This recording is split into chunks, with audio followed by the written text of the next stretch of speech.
हाय दोस्तों, नमस्कार। मैं हूं मनजीत सिंह और आज मैं आपको इस वीडियो में आरसीसी ड्राइंग में कैंटिलीवर बीम बताऊंगा। ठीक है, तो कैंटिलीवर बीम इससे पहले मैंने ड्राइंग के और भी लेक्चर अपलोड किया हुआ है, जिसमें रिटेनिंग वॉल और सिंपली सपोर्टेड बीम है। अगर आपने उसको नहीं देखा तो पहले उसे देख लेंगे, उसके बाद इसे देखेंगे तो बहुत अच्छे से समझ में आएगा। तो चलिए स्टार्ट करते हैं। क्वेश्चन क्या है? Draw the cross section and elevation of cantilever beam from following data. Size of beam at fixed end 300 mm into 600 mm. Size of beam at free end 300 into 150 mm. Clear length 4 metre. Main bar, anchor bar और stirrups, ये reinforcement के बारे में यहाँ पे दिया हुआ है। ठीक है, तो देखिए हमें यहाँ पे बनाना क्या है, कैंटिलीवर बीम का क्रॉस सेक्शन और एलिवेशन बनाना है।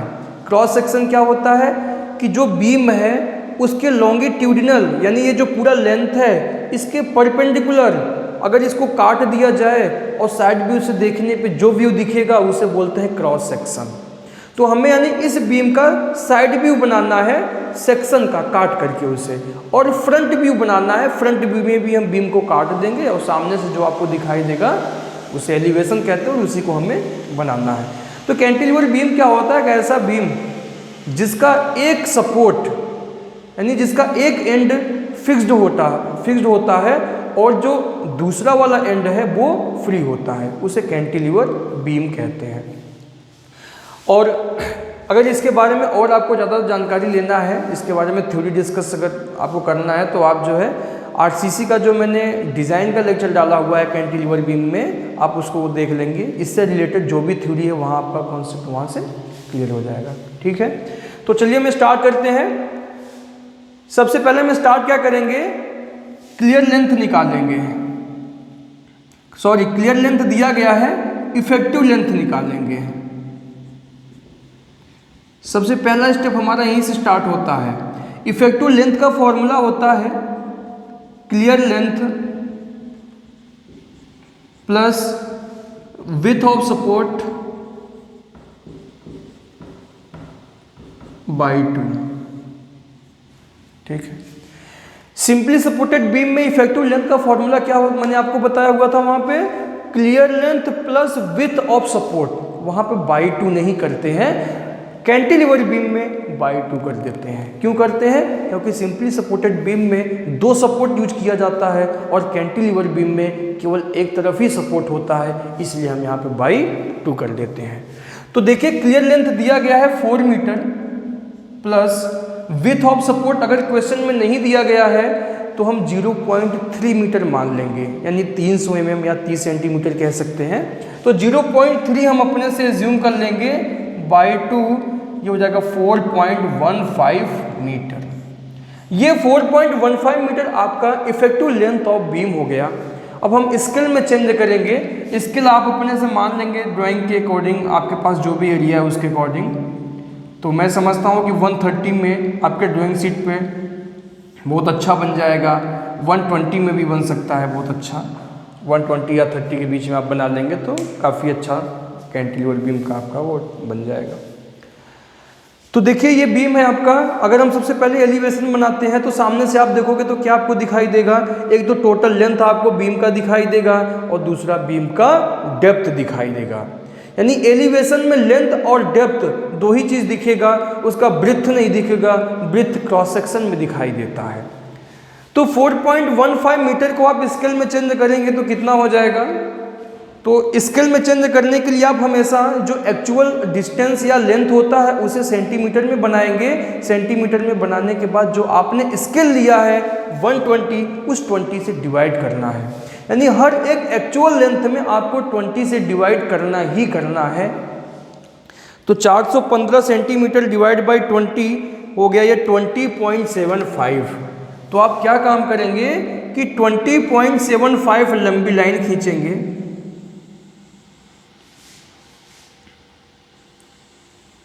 20.75 सेंटीमीटर लंबी लाइन ड्रॉ करेंगे।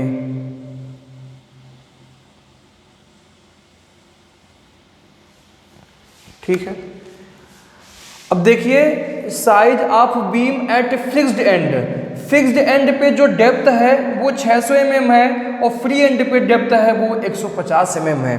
तो 600 mm डेप्थ कहाँ पर है? इस फिक्स्ड एंड पे। इसको स्केल में चेंज करेंगे तो 600 mm को जब स्केल में सेंटीमीटर में बदलेंगे तो mm से सेंटीमीटर में बदलने के लिए 10 से डिवाइड करते हैं तो ये हो जाएगा 60 सेंटीमीटर। 60 डिवाइड बाई 20 तो 3 सेंटीमीटर आ जाएगा। तो 3 सेंटीमीटर इसका डेप्थ ले लेंगे।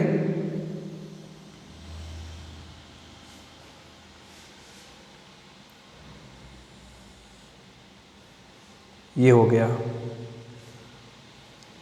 और फ्री एंड पे कितना है? 150 mm।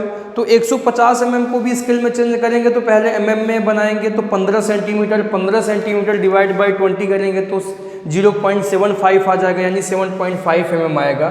7.5 mm आ जाएगा आपका ये हो गया 7.5 mm। अब क्या काम करेंगे? इन दोनों को मिला देंगे।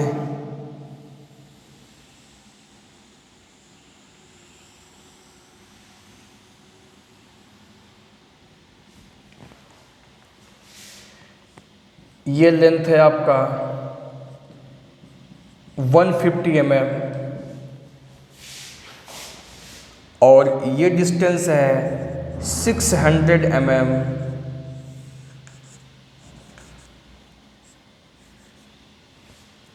अब सपोर्ट बनाएंगे हम। सपोर्ट का जो ब्रेथ है कितना है? 300 mm या 30 सेंटीमीटर। तो 30 सेंटीमीटर का हाफ कितना हो जाएगा? 15 सेंटीमीटर, 15 सेंटीमीटर। तो 15 को जब स्केल में चेंज करेंगे तो कितना आएगा? 0.75। तो 0.75 यहां से लेके इधर जाएंगे आप और 0.75 यहां से इधर आएंगे तो ये आपका बन गया सपोर्ट। देखिए ये आपका पूरा कितना है? ये 300 mm और इस 300 mm के सपोर्ट पे मिड पॉइंट तक ये बीम रखा हुआ है तो ये कितना हो जाएगा? 150 ये है और 150 यहाँ से लेके यहाँ तक ये है और उस 150 को आप स्केल में चेंज कर लेंगे। कैंटिलीवर बीम किसी सपोर्ट पे फ्री नहीं रखा जाता है, उसे अच्छी तरह से फिक्स्ड किया जाता है। तो आप इस प्रकार से उसे फिक्स कर देंगे और ये सपोर्ट आरसीसी का होगा, कोई ब्रिक मैसनरी वॉल नहीं होता ये। इसको अच्छी तरह से फिक्स किया जाता है। तो हम यहाँ पे आरसीसी का जो सिंबल होता है उसे यहाँ शो करेंगे।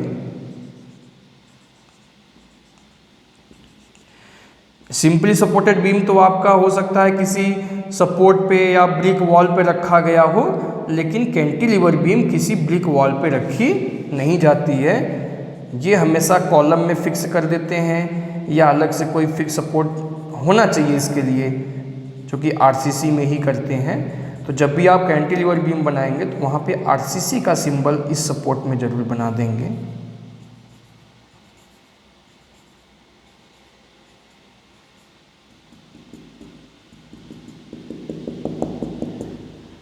अब एक तरफ डेप्थ ज़्यादा होता है और दूसरी तरफ डेप्थ कम होता है। क्यों होता है इसके बारे में मैंने आपको आरसीसी के लेक्चर में बताया हुआ है, तो इसका ज़्यादा जानकारी लेना है तो आप वहाँ से ले लेंगे। यहाँ पर तो हमें केवल ड्राइंग बनाना है। अब देखिए मैंने आपसे बताया ना कि सपोर्ट के अंदर से जो लेंथ होता है उसे बोलते हैं क्लियर लेंथ, जो कि क्वेश्चन में आपको दिया गया है 4 मीटर दिया गया है। तो ये लेंथ है आपका 4 मीटर, इसे क्या बोलेंगे? क्लियर लेंथ या स्पान। और इसके मिड सपोर्ट से ये जो लेंथ होता है इसे बोलते हैं इफेक्टिव लेंथ। ये आ गया है आपका 4.15 मीटर।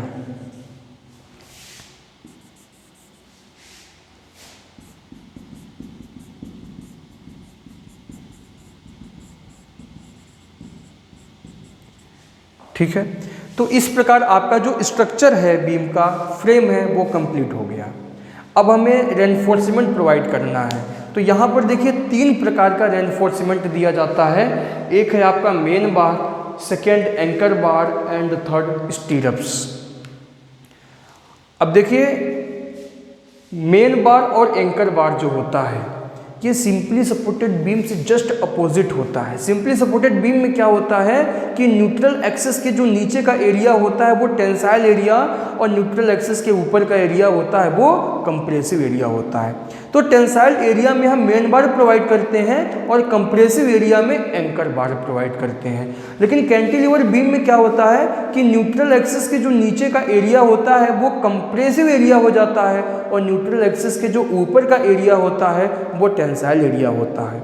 तो टेंसाइल एरिया में ही मेन बार प्रोवाइड करते हैं, यानी टेंसाइल एरिया कहाँ है, ऊपर है, और नीचे कौन सा एरिया है, कंप्रेसिव एरिया है। तो अब हम क्या करेंगे, ऊपर मेन बार प्रोवाइड करेंगे और नीचे एंकर बार प्रोवाइड करेंगे। जबकि मैंने सिंपली सपोर्टेड बीम में नीचे टेंसाइल यानी नीचे मेन बार प्रोवाइड किया हुआ था और ऊपर एंकर बार प्रोवाइड किए थे।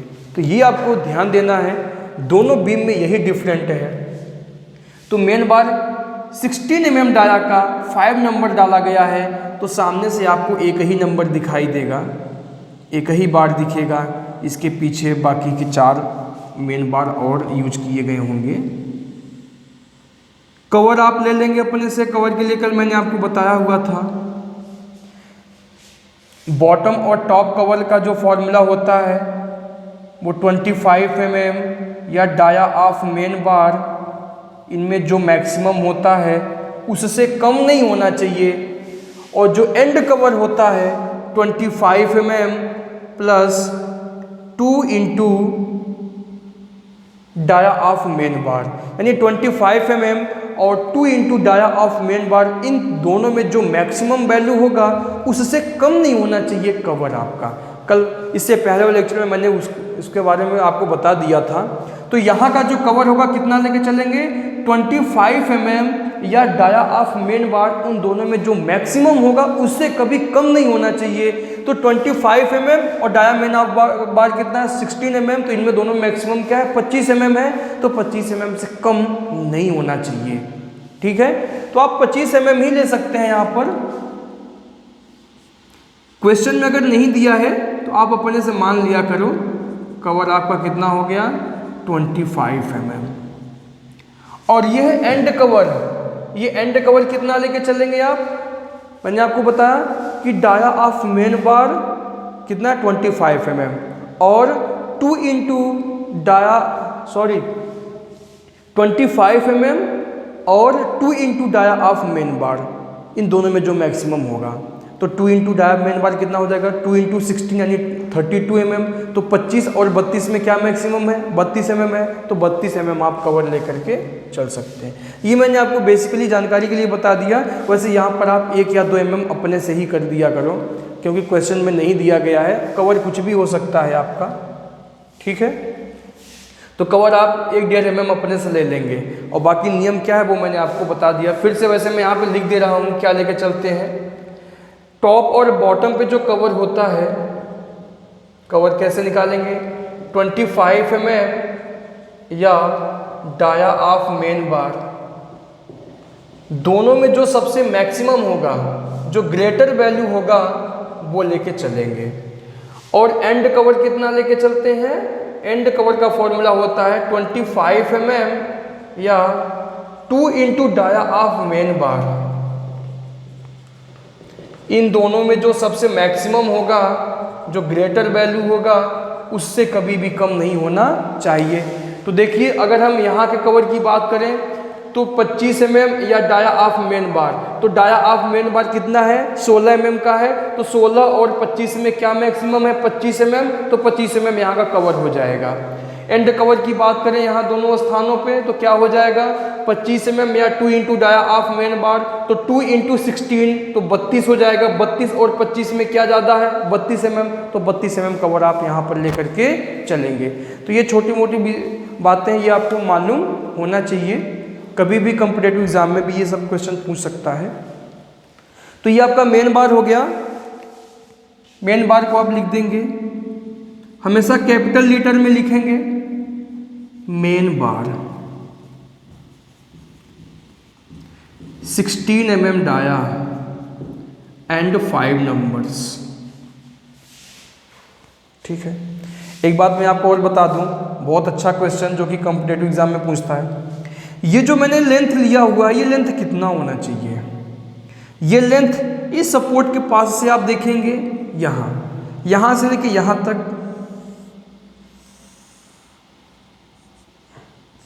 ये लेंथ होना चाहिए LD। LD क्या है? Length of development, length of development, ये LD हो गया, जिसका फॉर्मूला कैसे निकालते हैं? LD इज इक्वल टू, अगर WSM की बात करें तो 5 सिग्मा ST अपान में 4 टाउ इंटू BD। तो इसका वैल्यू आपको IS कोड से भी मिल जाएगा LD का निकालने का। ठीक है, बहुत इंपॉर्टेंट चीज मैंने आपको बताया, ये लेंथ कितना होना चाहिए? LD, इससे कम नहीं होना चाहिए। नीचे एंकर बार प्रोवाइड करेंगे, उसी एंगल पे प्रोवाइड करेंगे हम जिस एंगल पे आपकी बीम का सरफेस है। यहां भी वही 25 mm कवर लेके बनाएंगे इसे।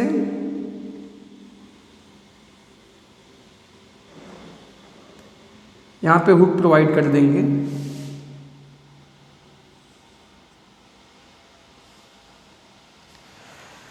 यहां भी क्वेश्चन में पूछ लेता है कि ये लेंथ कितना होना चाहिए, ये जो बार है वो सपोर्ट के अंदर कितना जाना चाहिए, तो वो भी मैं आपको बता दे रहा हूं, LD/3।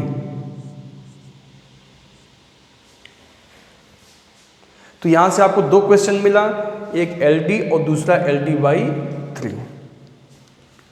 ठीक है, अब यहां फिक्स्ड एंड पे मूवमेंट ज़्यादा होता है और फ्री एंड पे मूवमेंट कम होता है।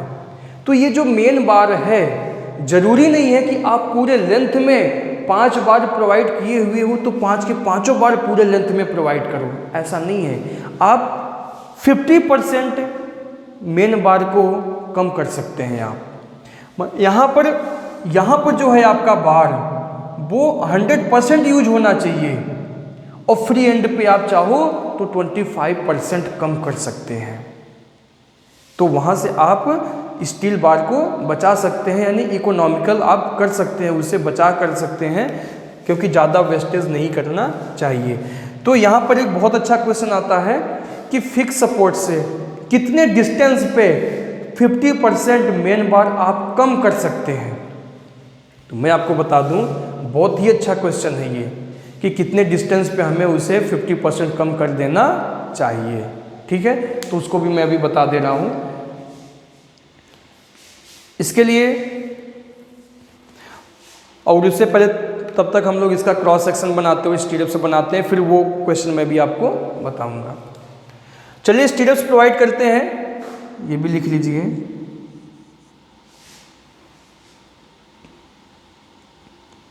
एंकर बार,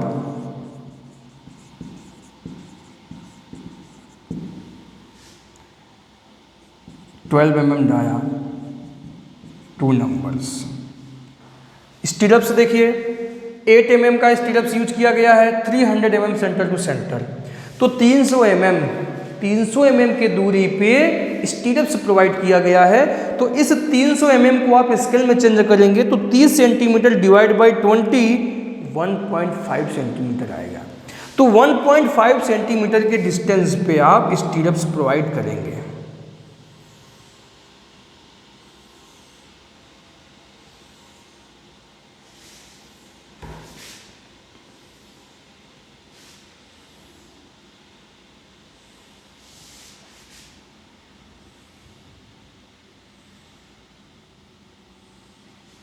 ठीक है, स्टीरअप्स को आप कैसे दिखाएंगे? हमेशा 2 स्टीरअप्स ले लिया कीजिए और ऐसे एरो बनाइए, इधर भी और इधर भी,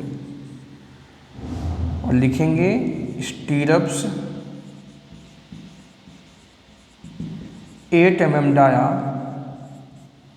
eight the rate of 300 mm centre to centre.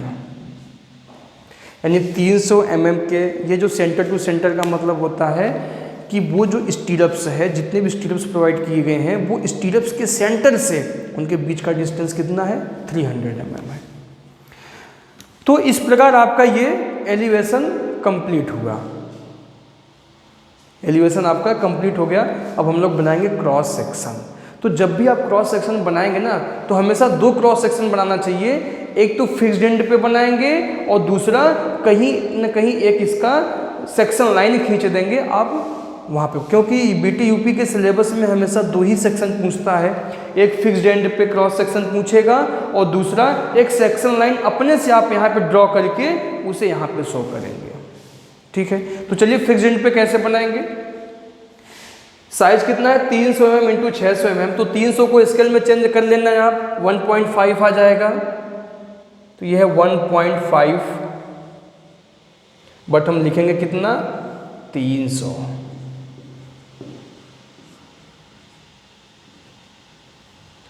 Depth कितना है 600 mm।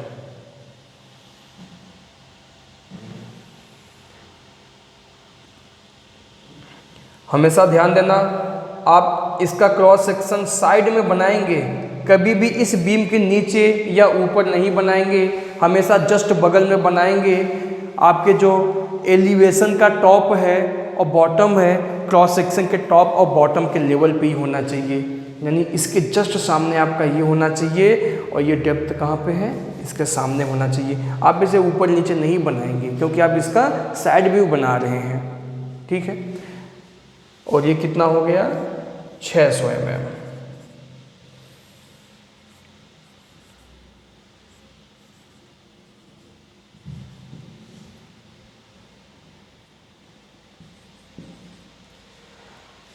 उसके बाद स्टीरअप्स बनाएंगे आप पहले।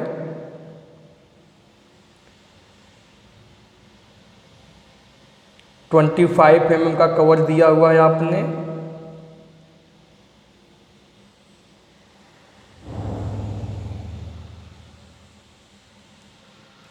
जब ये स्टीरअप्स बनाते हैं ना, तो ये ध्यान देंगे, यहाँ कोने पे कॉर्नर पे ना राउंडिंग होना चाहिए, रेक्टेंगल शेप में नहीं होना चाहिए। यहाँ पे राइट एंगल नहीं बनना चाहिए, हमेशा यहाँ पे राउंड होना चाहिए।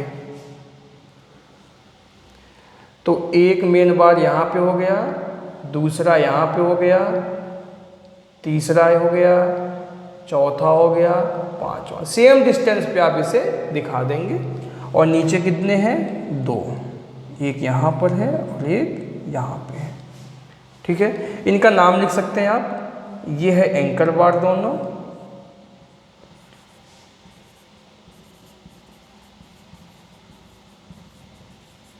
Twelve mm dia, 2 numbers. और यहाँ पे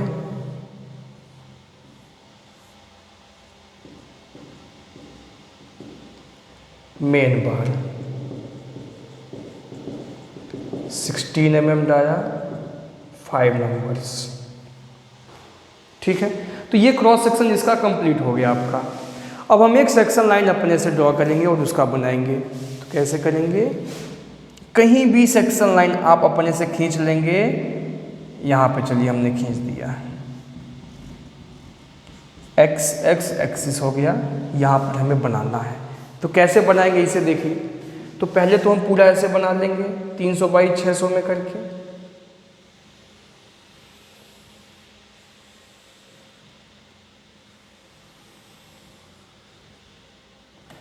ठीक है, अब ये लेंथ मेजरमेंट कर लेंगे इसे, यहाँ से लेके यहाँ तक लेंथ कितना है इसे हम मेजरमेंट कर लेंगे।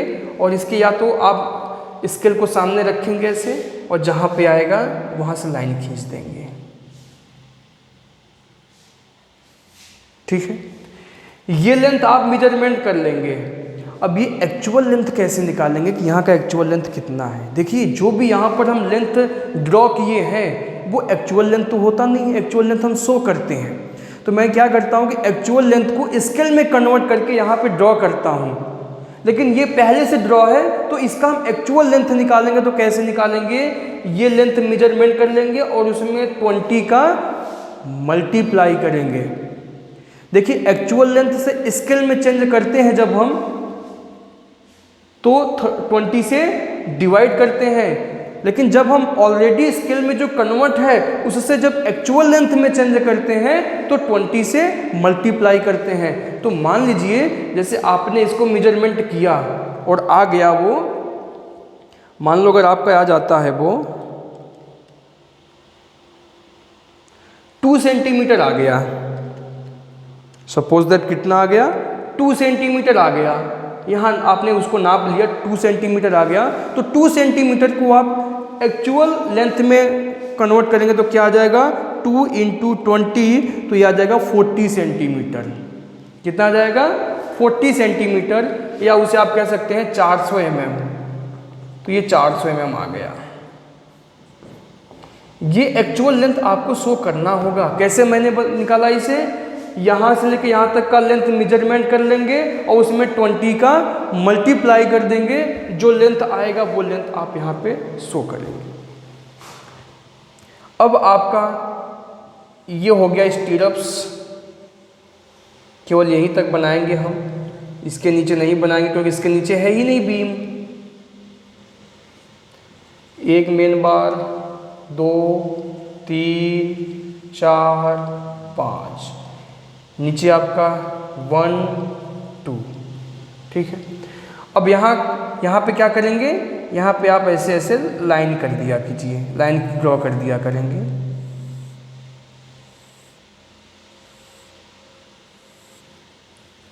ठीक है, तो इस प्रकार आपका ये कैंटिलीवर बीम कंप्लीट हुआ। फिर मैं मिलूँगा नेक्स्ट लेक्चर में। अगर आपको कोई डाउट हो, कोई कन्फ्यूज़न हो तो आप कमेंट बॉक्स में ज़रूर लिख सकते हैं, और अगर आपको वीडियो अच्छा लगे आप लाइक करना नहीं भूलेंगे।